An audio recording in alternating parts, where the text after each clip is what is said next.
প্রতিদিন গীতাপাঠ শুনলে মন শান্ত হয়, জীবনে সঠিক পথ দেখাতে সাহায্য করে। দুঃখ, ভয়, রাগ দূর হয়, আত্মবিশ্বাস বৃদ্ধি পায়।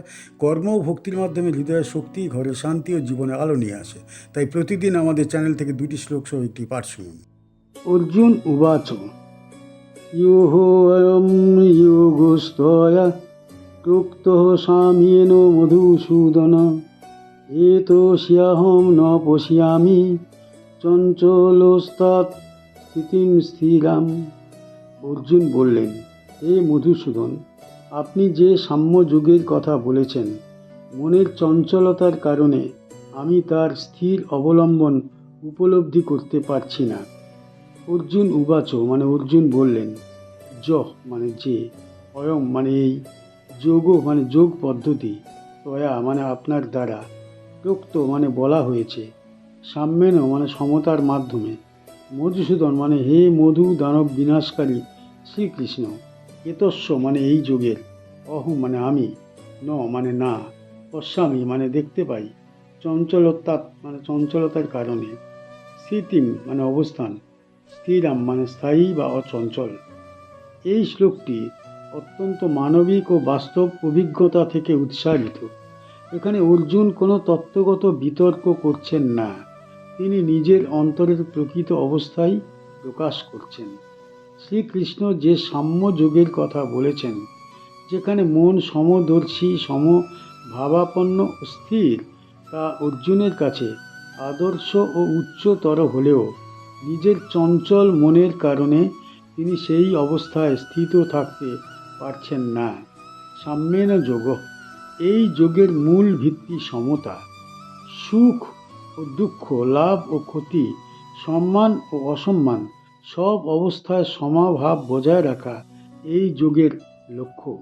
কিন্তু অর্জুন স্বীকার করছেন যে তার মন চঞ্চল, মন কখনো স্থির হয়, আবার কখনো বিচ্যুত হয়।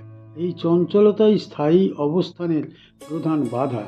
এখানে স্থিতি স্থিরাম শব্দযুগল গভীর তাৎপর্য বহন করে।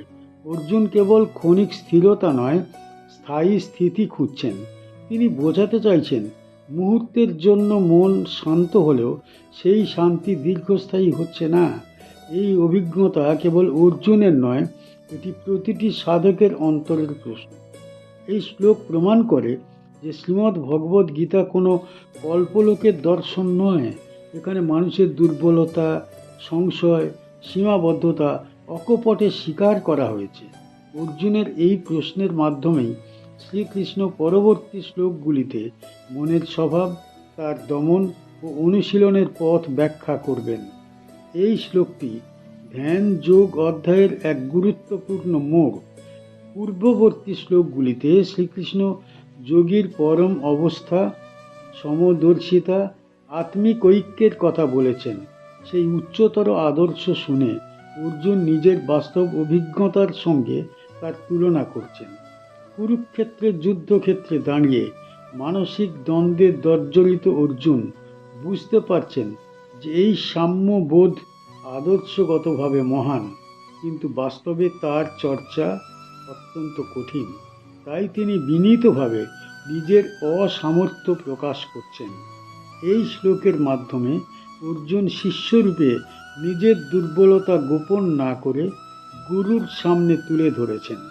এই প্রশ্নের উত্তরেই শ্রীকৃষ্ণ পরবর্তী শ্লোকগুলিতে মনের চঞ্চলতা, তার নিয়ন্ত্রণ এবং অভ্যাস ও বৈরাগ্যের গুরুত্ব ব্যাখ্যা করবেন। এই শ্লোক থেকে আমরা কি শিখতে পারি? এই শ্লোক আমাদের শেখায় যে আধ্যাত্মিক পথে সংশয় থাকা অপরাধ নয়। নিজের সীমাবদ্ধতা স্বীকার করাই প্রকৃত সাধনার প্রথম ধাপ। অর্জুনের মতো মহান বীর যখন মনের চঞ্চলতার কথা বলেন, তখন সাধারণ মানুষের এই অভিজ্ঞতা স্বাভাবিক বলে প্রতীয়মান হয়। আমরা শিখি যে উচ্চতর আদর্শ শুনে হতাশ হওয়া উচিত নয়। মন চঞ্চল হওয়া মানব স্বভাব। যোগের পথ সেই স্বভাবকে অস্বীকার করে না, বরং ধৈর্য ও অনুশীলনের মাধ্যমে তাকে রূপান্তরিত করার কথা বলে। এই শ্লোক আরও শেখায় যে মানসিক স্থিতি একদিনে আসে না, এর জন্য নিয়মিত সাধনা, আত্মপর্যবেক্ষণ ও ধৈর্য দরকার। নিজের দুর্বলতাকে চিহ্নিত করাই উন্নতির সূচনা। সবচেয়ে বড় শিক্ষা হল শ্রীমদ্ ভগবদ্ গীতা মানুষের বাস্তব জীবনের শাস্ত্র। এখানে প্রশ্ন করবার স্বাধীনতা আছে, সংশয়ের স্বীকৃতি আছে, সেই সংশয়ের মধ্য দিয়ে সত্যের পথ উন্মুক্ত হয়। এই দৃষ্টিভঙ্গি গীতাকে চিরন্তন করে রেখেছে।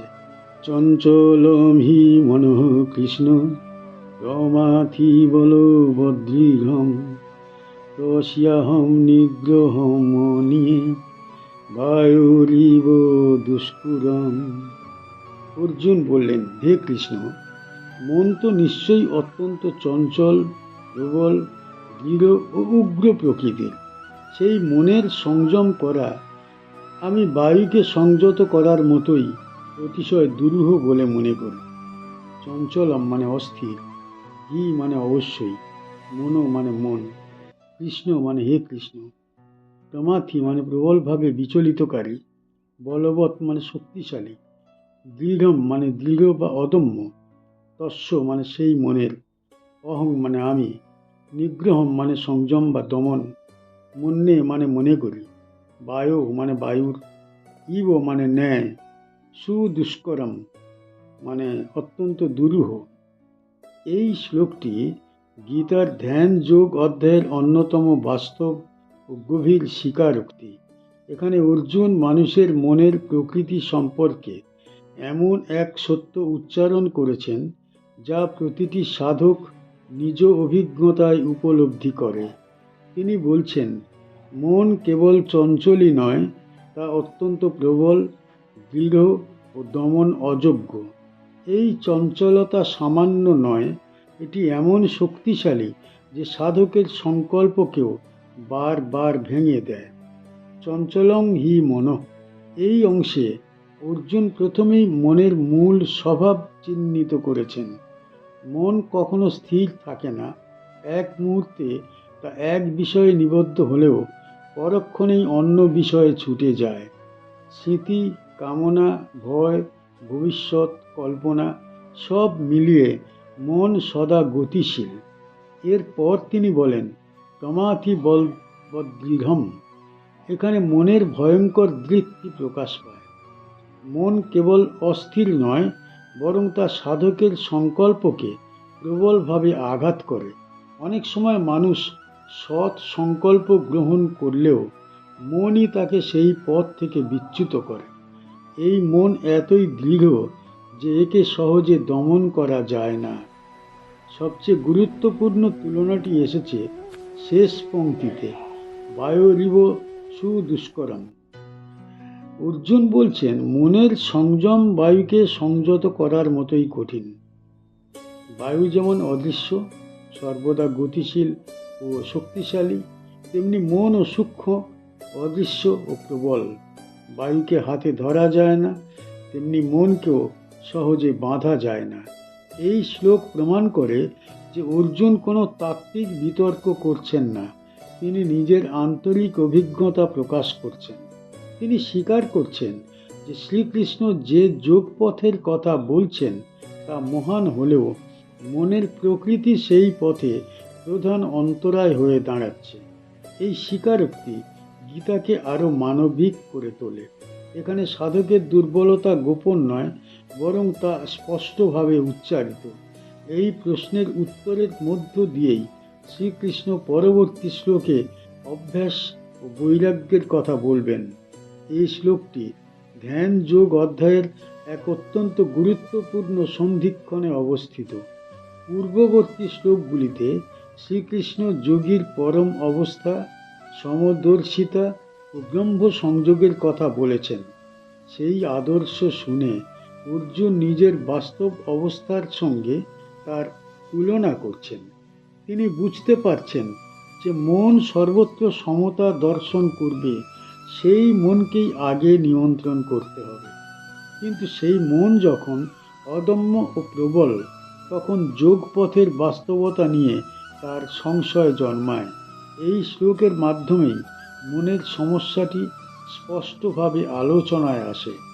এর পরবর্তী শ্লোকগুলিতেই শ্রীকৃষ্ণ মনের নিয়ন্ত্রণের উপায়, অভ্যাস ও ও বৈরাগ্যের গুরুত্ব ব্যাখ্যা করবেন। তাই এই শ্লোক প্রশ্নের ভূমিকা রচনা করে। এই শ্লোক থেকে আমরা কি শিখতে পারি?